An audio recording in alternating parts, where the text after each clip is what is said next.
Hey, what's up, boys? Back with another episode. As you can see, we're getting a new rear valance on the car, so I'm going to pack up my stuff and we're going to take you over to storage and look at it real quick, and then we'll kind of go over what we're doing with it and all that good stuff. So if you guys haven't checked out the first episodes, I think I'm going to do the front first because I got that first, obviously. So if you guys want to check that out, I'll leave that up here, or whatever, and you guys can go check that out. And yeah, so let's go over to storage and I'll show you the car and show you what we're doing. As you can see by the title, we're getting the Racing Dynamics rear, so let's go over and take a look at the car in its current condition right now and kind of go over the episode. And I think I'm going to do this in two parts, so we're just going to kind of go over that. And yeah, I got to go down to my friend Bobby's house, who I'm getting it from tomorrow, and go ahead and get the piece from him, but I got to do some side work because we're trading some work for it. So yeah, we'll kind of go over that as well. But yeah, let's go to storage and show you what the current condition of the car is in right now.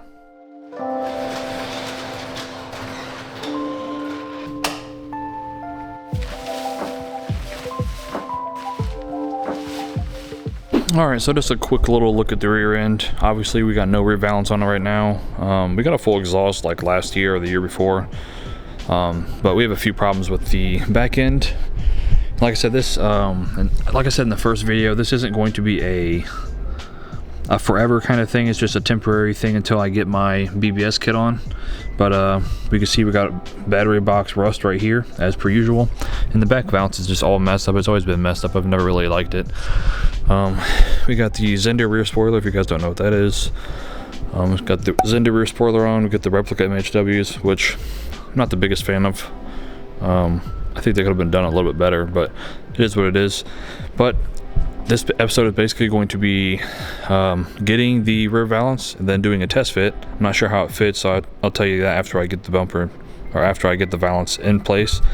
But as far as the car, this bumper I actually got from a yard car years ago. I'm not even sure if it's Xeno. It might be Xeno. It might be the other color, Hello Wrote, but I don't think so. I think it's pretty close to Xeno. So, but it's original paint, and it's got some bad spots. So clear coat over here, like kind of clipping or tripping or whatever.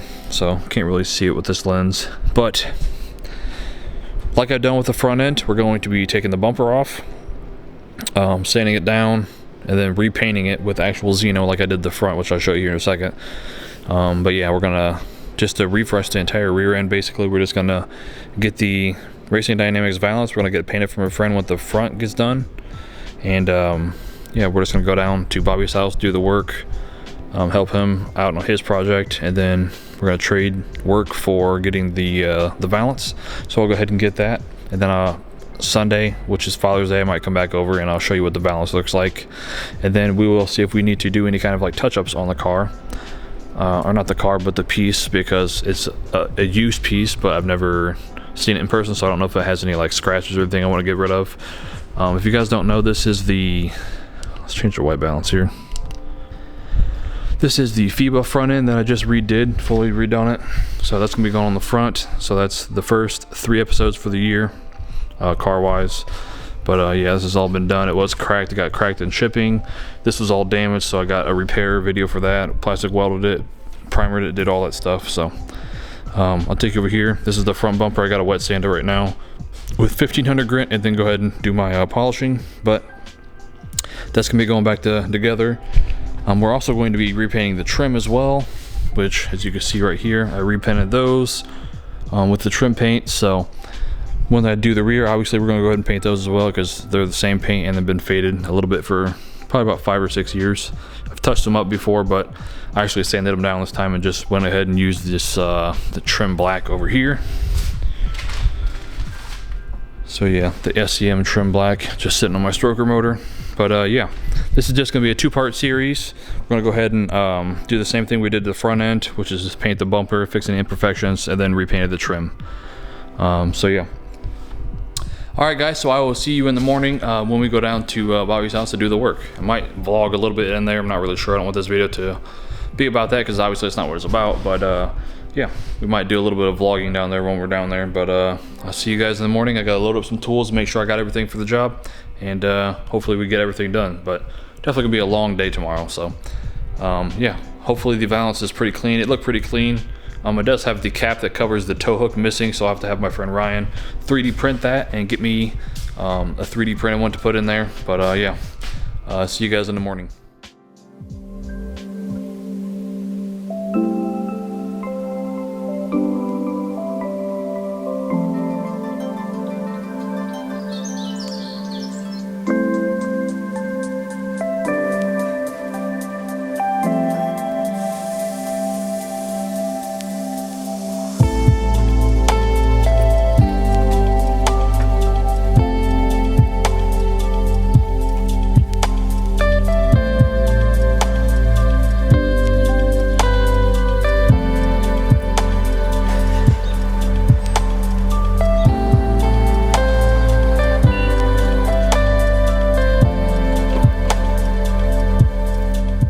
Boys, so didn't get it all done yesterday. As you see from the B-roll, we got some gas and drove down.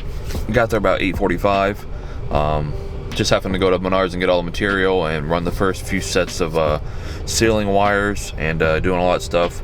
We didn't have enough time to finish all of it. I didn't think we were going to get finished all in one day anyways, just because that's a lot of work. So basically we're doing 3/4 on the ceiling. I already did all my wiring runs yesterday, like in the morning, and then we just did plywood the rest of the day. But yeah, just me, him, and another friend that are doing it, so we're just kind of doing it like DIY. Obviously I do this shit for a living, but they don't, so but I think it went pretty well for what it is. We have 1, 2, 3 more rows of 8-footers, which are going to be annoying because the garage door is in the one side, which is going to be kind of problematic for the scissor lift. But yeah, after we get done, I'm going to try to knock it out in like 3 or 4 hours, and then we're going to be going to the storage, his other storage unit where he's at, and grab the rear valance, and then I'll show you when we get home. So yeah, let's get this done before it gets to 94 today. Plus it's super hot because it's a 14-foot ceiling, and you know, as soon as you go up, it's about 30 degrees difference than when you're out or when you're down on the ground. Man, my framing is all messed up today. But yeah, enough talking, let's go.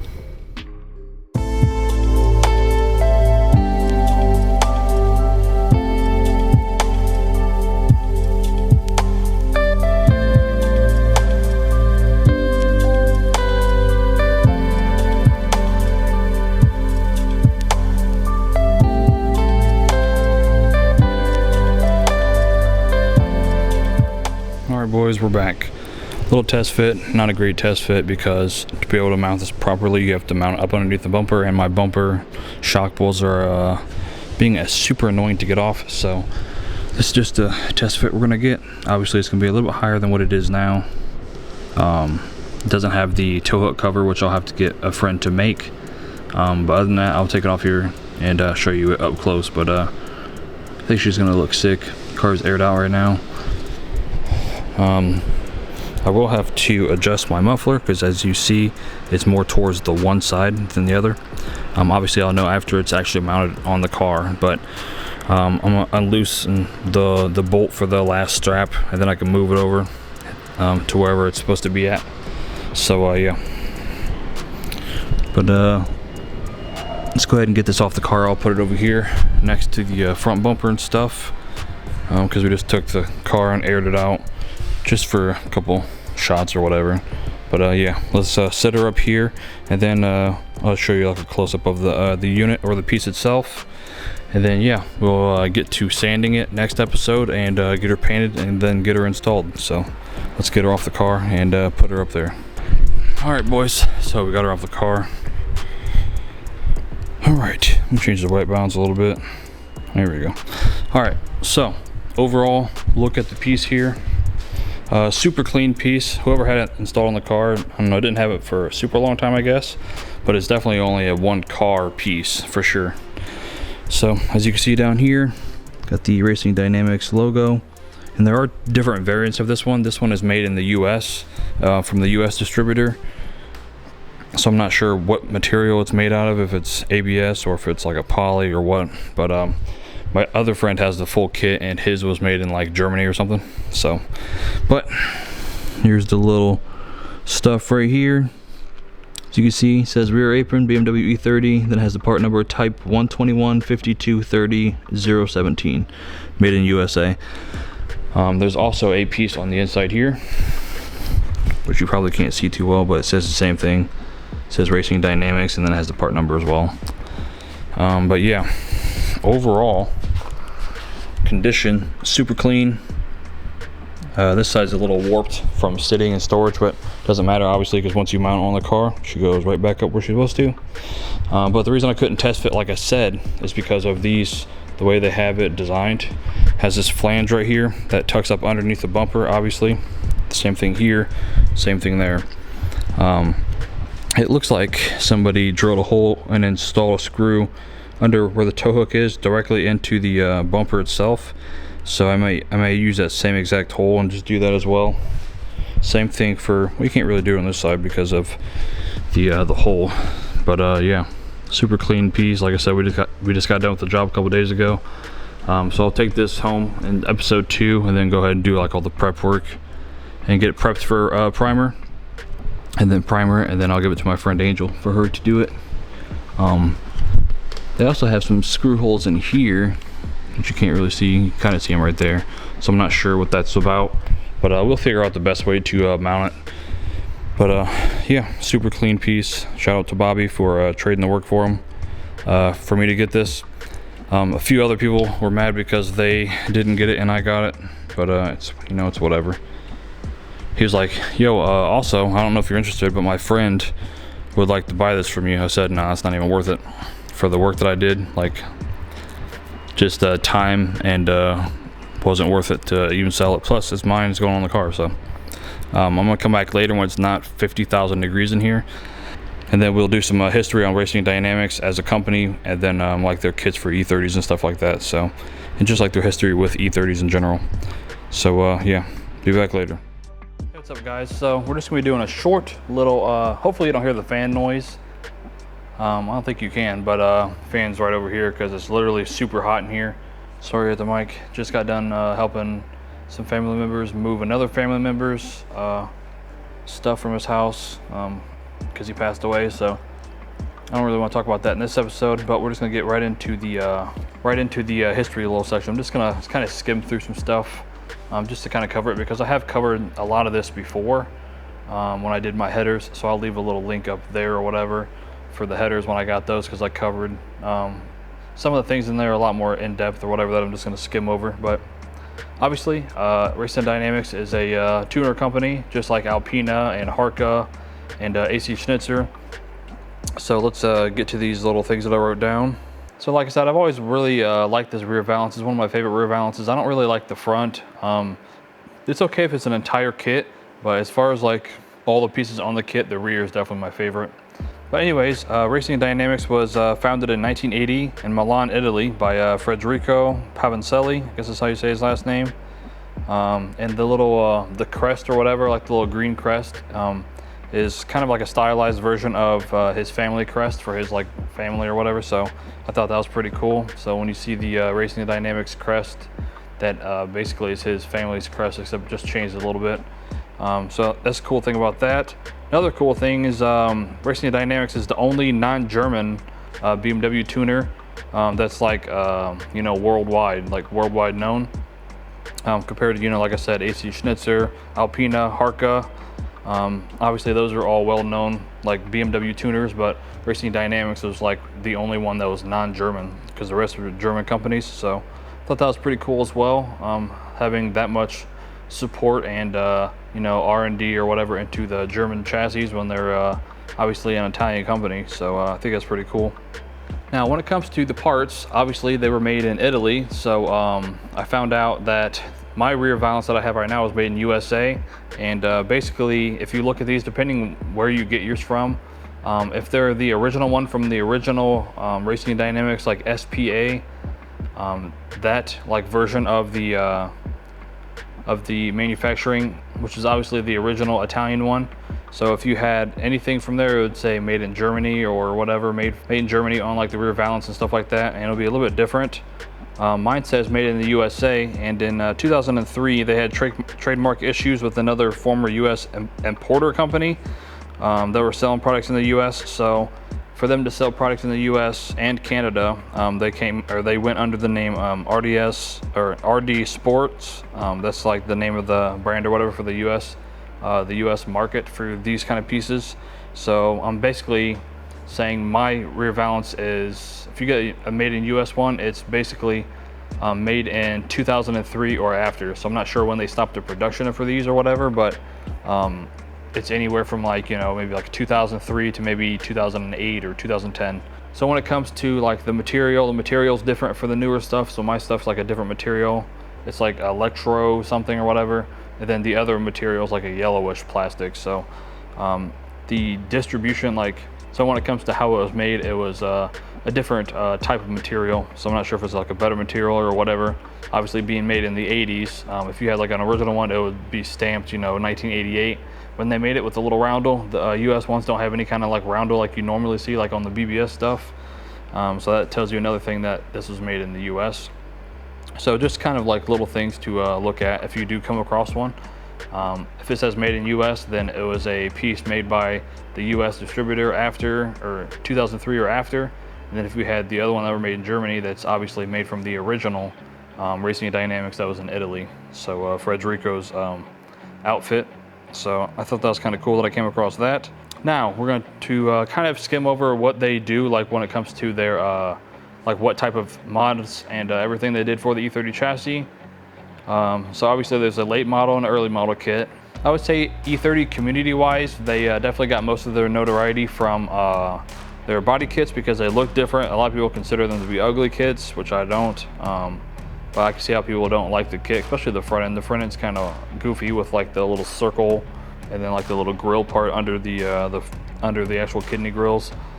So I can see how people don't like those. But I do have an original ad that's framed in my house that has like the original ad from sometime in the 80s, and it has like basically half of the stuff that they did for like all their tuning products for the chassis. So see, I wrote down everything they have. So as far as like different things they offer steering wheels, actual wheels, which are like the 5 spokes, shift knobs, pedal sets, like the ones that go in your pedals, dead pedals, same thing to go with that as well. Strut bar for the front and the rear, they still sell those.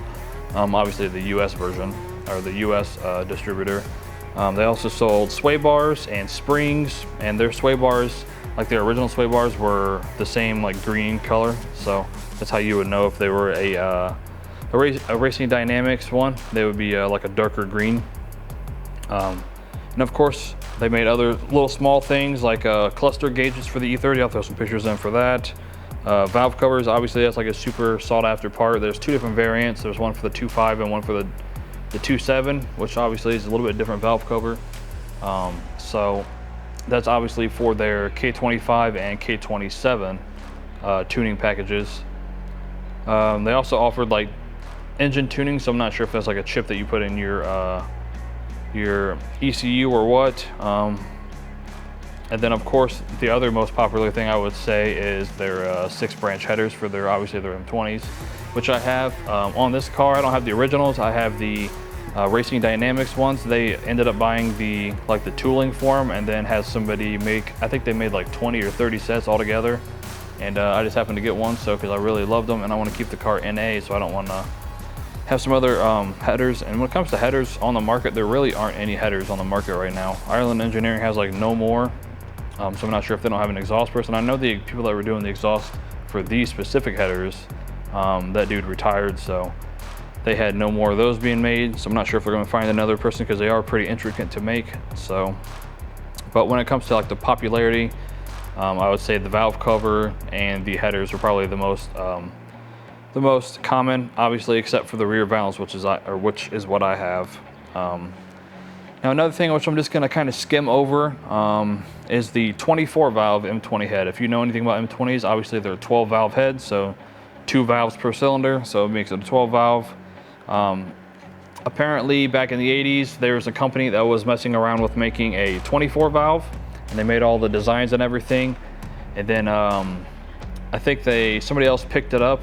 I don't remember who exactly what it was. I know I have it in the other video if you guys want to check that out, but basically somebody made the design, they didn't take after it, and then Racing Dynamics came in and then made basically only 7. They only reported that they made 7 heads, and they don't know where any of them are pretty much, except for obviously the owner of the company. So I assume they're probably all still in Italy somewhere. But But the reason they only made 7 and they didn't go any farther is because at that time, when they got the project done, it was already getting close to BMW coming out with the M50, which is basically like an M20 with an extra 12 valves, so being a 24 valve. So basically it took away like the want to do the head, because they already had the M50s out, and no one was going to spend the money for the actual casting process and everything that it takes to make the heads. So yeah, this was based on like a racing version, like a Formula F1 chamber design, and they said it was rated for 100 base horsepower per liter. So being a 2.5 liter, obviously that gets you around 250 horsepower. When it comes to the stock one, it's obviously a 12 valve, and you're getting around like 68 base horsepower per liter, because it's a 2.5 and it's around 170 horsepower. So they made the jump from 68 horsepower per liter to 100 base horsepower per liter. So that was really cool. Like I said, there was only 7 cast. They only made 7 of them, and then they kind of just scrapped the project and never went any farther than that, which is unfortunate, because it would be like the holy grail of like tuning stuff to get that 24 valve head, because that's the only company that ever tooled with it, or that ever like actually made one. I know there's a couple other companies that were messing with that, but when it comes to their tuning packages, they were definitely sought after, because they actually brought some power out of the M20s with their exhaust systems and all that stuff. So I thought it was pretty cool. Now, like I said, when it comes to the actual kits, there were 2 different variants, obviously the early model kit and the late model kit. The late model kit I just showed you on that thing, but the good thing about the late model kit is the rear valance actually fits on the diving bumper boards on the early model cars, the US variant of the E30. So that's another cool thing about the piece, is you can use it on both, and there's really not any kind of like rear valance that you can have for an E30 that fits both, but this one just happens to fit both of them, so that's really cool. The aero kit obviously consists of the front, the rear, the side skirts, and if you had the coupe version, the side skirts had the bottom part, the sill part, and then it had like a piece that's in front of the fender, and then a piece that's behind or in front of the rear fender that go on the body itself. I'll put up a little photo that my friend sent me of his full kit. But yeah, they have that, and then obviously the rear spoiler. The rear spoiler has a few spoilers that are kind of the similar style, KMA being one, and then FIBA being another one. The Racing Dynamics one is, I think, a little bit wider on the tail part of it, and then it has like a curve. I'll insert some close-up pictures of it, but that one, and then it has like the little up and down vertical bars like for support bars, and I believe you screw into that on your deck lid for the actual spoiler itself. Actually, the guy that I got this Valance from has the same spoiler, so I might end up grabbing that from him, but I'm not really sure yet. So yeah, that's pretty much the little history lesson. I just kind of want to go over things that they offered and stuff like that, because I really do like and enjoy like learning about old stuff, especially when it comes to E30s. So I kind of like to put that in the video, so you guys, if you guys were interested in the history as well, then you guys can learn something. But yeah, be sure to check out episode number 2, which is going to have me repainting the bumper, the trim, like I said, and then painting the rear valance after we get it sanded and primered, and you know, get her on the car. So that'll be the next episode. We're not doing any split or anything, because I don't think they look right on the rear bumper, but yeah, guys, thanks for watching the video. Hope you guys enjoyed the edit. I try to do like more. I know half of this video was like just basically about me getting the Valance and doing the work and stuff down there at Bobby's house, but I just kind of wanted to throw more B-roll and like short film type stuff into it. Try to mess with that and learn how to do short film stuff. So let me know what you think about that for the edit wise. But yeah, if you guys did enjoy the video and the edit, just let me know what you think, and check out episode number 2 when we install this bad boy. And then we're also going to be doing a like I guess like a little cinematic or whatever after the piece is done and on the car. So thanks for watching the video, guys. As always, check out the other episodes, and peace.